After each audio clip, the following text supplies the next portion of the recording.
Madame, Monsieur, bonjour et bienvenue sur Vox Africa. Je suis Fanny Weckscheider. Votre point quotidien sur l'actualité africaine et internationale, c'est tout de suite dans Vox Flash.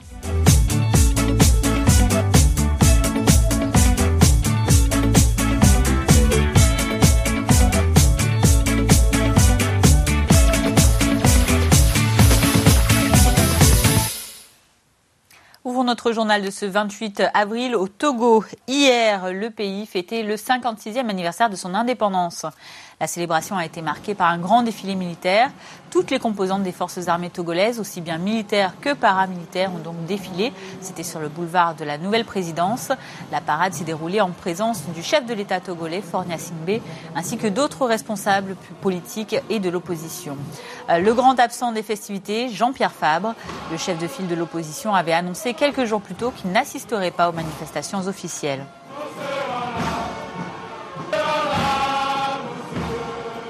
Dans le Bénin voisin, le retour du président Patrice Talon au pays était attendu.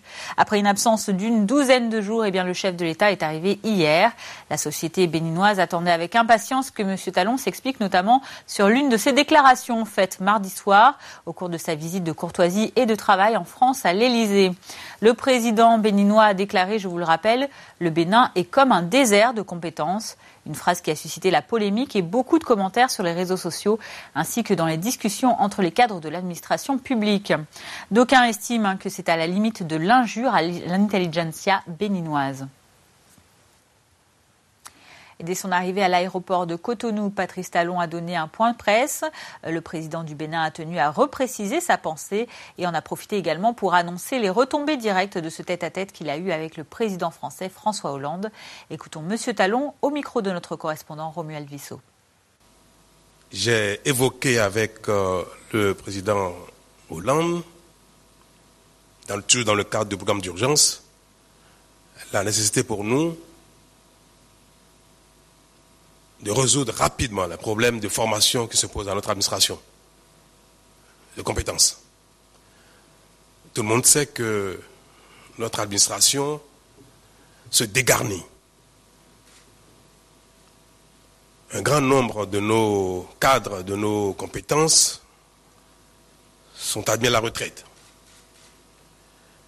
Certains ont quitté l'administration pour le secteur privé. Beaucoup d'autres sont expatriés.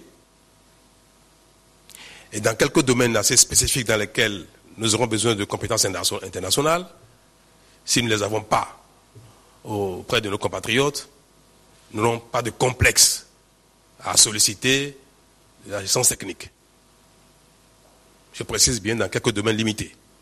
Et pour un temps très limité.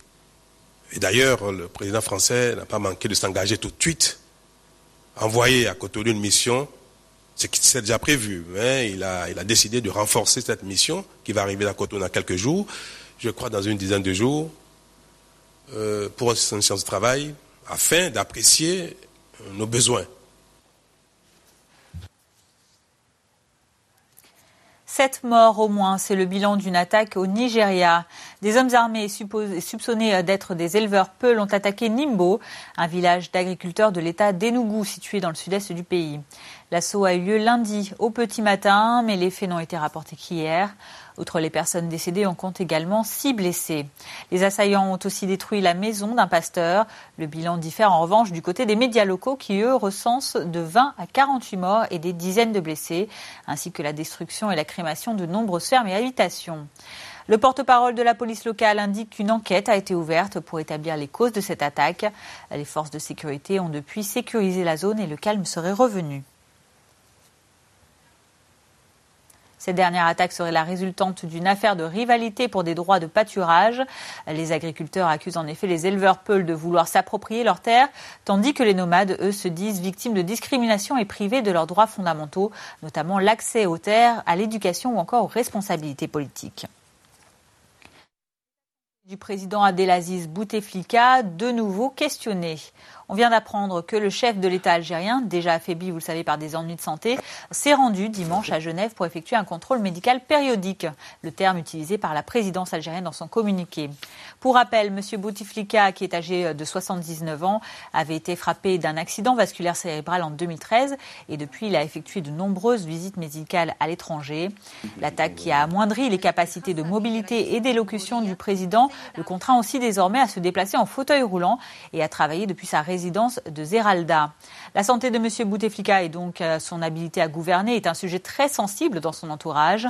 La diffusion le 10 avril par le Premier ministre français Manuel Valls d'un tweet montrant le président algérien particulièrement affaibli avait récemment encore enflammé les spéculations. Retour en Afrique pour clore ce journal. Hier, en Côte d'Ivoire, une émouvante cérémonie a été rendue à Abidjan en hommage à Papa Wemba.